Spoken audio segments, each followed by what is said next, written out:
o jogo virou. Né? Eu achei que repercutiu mal esse GP da Grã-Bretanha internamente. Agora, como a vida dá voltas, como o mundo dá voltas, senhor Ivan Bruno, porque estávamos aqui nas últimas semanas, né, colocando ali fogo no próprio Lando Norris, depois do erro grotesco. Tudo bem, foi grotesco. Assuma a responsabilidade também, levanto a mão porque eu estava nesse grupo. Exato. Não, todo mundo, né? Todo mundo, até a Lívia, que é a nossa amiga aqui, colega aqui, que também é fã, mas não estava se conformando com o que ele fez lá no Canadá. Ele Norris, no caso. Dele, né? Norris. Coitado. Norris. De repente, nada como um dia após o outro. Você é tão bom quanto sua última corrida, né? Exatamente. Né? Agora, o erro grotesco, na minha opinião, foi do Oscar Piastri. Sim. E o Norris se aproveitou muito bem num GP em casa que tinha ali uma arquibancada para ele, coisas que acontecem muito no MotoGP, né, Carlão? Você que está acostumado mais do que eu. MotoGP ali tem uma arquibancada Marques, aí vai todo mundo dançar ali depois da corrida. Tinha uma arquibancada Norris em casa. Ele já, psicologicamente falando, já virou esse jogo sobre o Oscar Piastri ou realmente é uma briga que está muito aberta? Cara, é uma pergunta difícil porque eu já vivi os momentos do Norris vai chegar, Norris não vai chegar. Piastri é o grande favorito. Piastri não é tão favorito assim. É óbvio que você vencer em casa dá um doping emocional que é muito importante para essa sequência de campeonato. Ainda mais Silverstone, né? Ainda mais Silverstone, com toda a história, todo o envolvimento, não só do país, mas também do circuito. É um circuito icônico, é um circuito marcante para a história da Fórmula 1. Verdadeiramente um templo, né? Exatamente, verdadeiramente um templo, que para mim entra na esfera de Spa, de Mônaco, embora não ofereça uma corrida boa, mas é Mônaco, Interlagos, enfim. Quando eu paro para pensar, o Lando ainda precisa subir ainda um degrau.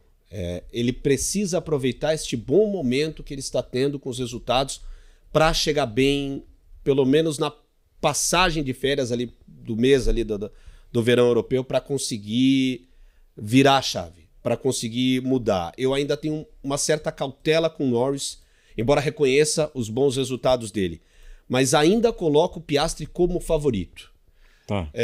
O que eu acho que diminuiria, no meu entender, e não sei se os amigos concordam, é que o Piastri, se ele era favorito de 0 a 10 na escala 10, ele é hoje escala 8.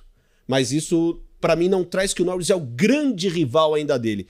Acho que o Norris, nessas 3 próximas corridas, nas próximas provas antes da parada para férias, tem que mostrar que ele realmente está na briga pelo título.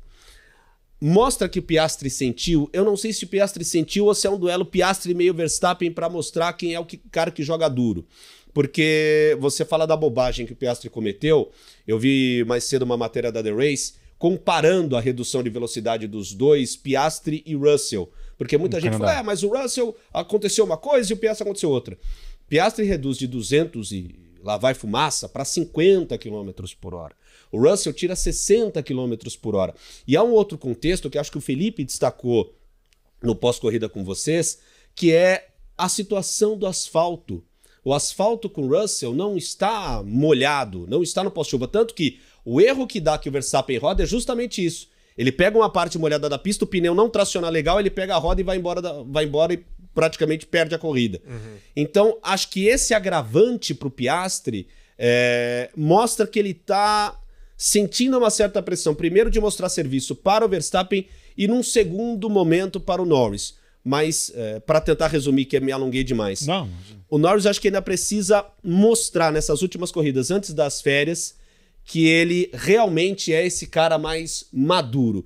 E acho que o Piastri sentiu, não muito, mas deu uma balançada ao ver o Norris encostando nessa tabela. Eu acho que o pedido de troca de posição do Oscar Piastri acaba sendo um fator determinante nessa história.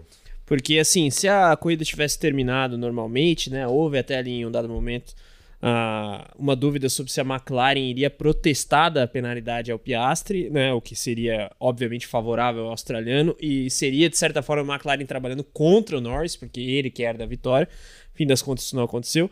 O Piastri reclamou muito da punição, o McLaren idem, mas até eles estão fazendo o papel de advogados de si mesmos. Mas ele ter pedido para trocar a posição pode ser interpretado de duas formas. Primeiro, ele sentiu o golpe, ou ele está tentando dominar tanto a equipe que ele tentou usar essa cartada. E eu, sinceramente, não sei ler o Piastri nesse sentido. Poucas pessoas sabem. Ler o Piastri, né? Exato, é difícil você ler o Piastri. Né? Aí, o lance do safety car, eu, sinceramente, me questiono quanto ele fez aquilo para ferrar com o Verstappen, em bom português, quanto ele, de fato, cometeu um erro. A diferença de situação de corrida na comparação Silverstone e Canadá, ela é muito importante, isso que você retoma, né, Ivan? Porque a condição asfáltica de visibilidade é outra. Exatamente. É muito, mas qualquer coisa no contexto de Silverstone é mais perigosa, portanto, eu falei isso no domingo e reitero, acho que a punição foi justa até para criar um precedente, e acho que o Piastri, por mais que vá reclamar, ele vai aprender com esse episódio. Me parece ser um cara muito bom nisso também, diferentemente do Norris. Acho que o Piastri processa um pouco mais a informação e usa como lição mais do que, sei lá, um peso psicológico, ou como queiram definir. Então, acho que vamos ter que esperar cenas dos próximos capítulos. Agora, o Ivan falou um negócio que é interessante, né? O quanto o Piastri usa o Verstappen como benchmark para se impor contra o próprio Norris. No sentido de, beleza, o Max agora tá com um carro ruim e ele não vai te ameaçar, mas eu tô aqui e eu vou tomar conta desse pedaço. É basicamente esse o recado que ele dá. Tanto no pedido da ordem de equipe, quanto nas espalhadas que ele já deu com o Norris e com o próprio Verstappen. Porque ele demarcou o seguinte território. Max, quando você estiver aqui, eu não sou o Norris. Norris, quando o Max não estiver aqui, eu sou o Max. O Max. É basicamente essa a moral da história.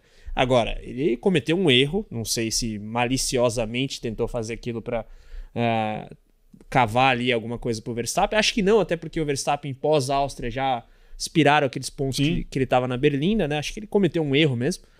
Mas as cenas dos próximos capítulos, de fato, GP da Bélgica e GP da Hungria vão ser muito determinantes, porque ainda há um gap, tudo bem, de 8 pontos.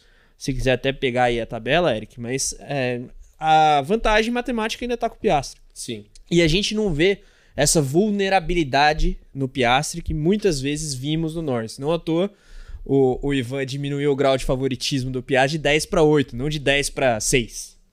Porque ele não mostra uma vulnerabilidade. E, Carlos, você toca num ponto que eu tava lembrando aqui, o quanto que o Verstappen, no jogo emocional, mexeu com 2 caras. Norris e Leclerc, cara. Sim. Ele entrou na mente dos caras, ele alugou cobertura com vista pro mar na mente dos caras. Então o Piastri, nisso que o Carlos pontua, quer também fazer isso com o Norris, quer também entrar nesse jogo psicológico e emocional, só que aí acabou cometendo um erro.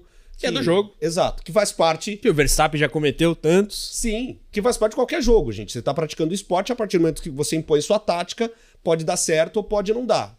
Ainda mais quando você fala de circunstâncias que é 1 contra 1, né? E não contra um time contra outro. Agora, uma coisa curiosa do Piastri, pegando esse lado da personalidade fria dele, é que ele é tão inexpressivo que é até um pouco chato, assim. Inexpressivo, o Verstappen... inexpressivo coloca de expressão facial. Expressão facial. Não como desportista, ele é claramente um cara com resultados expressivos, né? Sim, sim. Mas o Verstappen, goste ou não dele, ele tem ali uma cartilha até já tradicional, de dar umas pistoladas com o repórter que enche o saco dele. Com o repórter que não enche, ele é muito de boa. Acho que as pessoas não têm essa dimensão. O Verstappen, claro, não cobre o Fórmula 1 o calendário inteiro, mas já cobri 4, 5 GP do Brasil. Ele é muito tranquilo em Hospitality Center e tudo mais. As pessoas acham que tem uma visão um pouco mais negativa do Verstappen do que ele de fato é. Mas ele é um cara, é um personagem que você lê desde a entrada dele na Fórmula 1, em 2015. O cara meio doidão, assim, no bom sentido de agressividade. O Piastri não, você não consegue ver nada. Nada. E é por isso que também fica difícil a gente entender se ele tá chateado, se ele tá feliz, se ele tá triste, se ele tá Por isso que pra mim o rádio é o aspecto mais importante de toda essa história. E a McLaren prontamente falou, não, tem cabimento.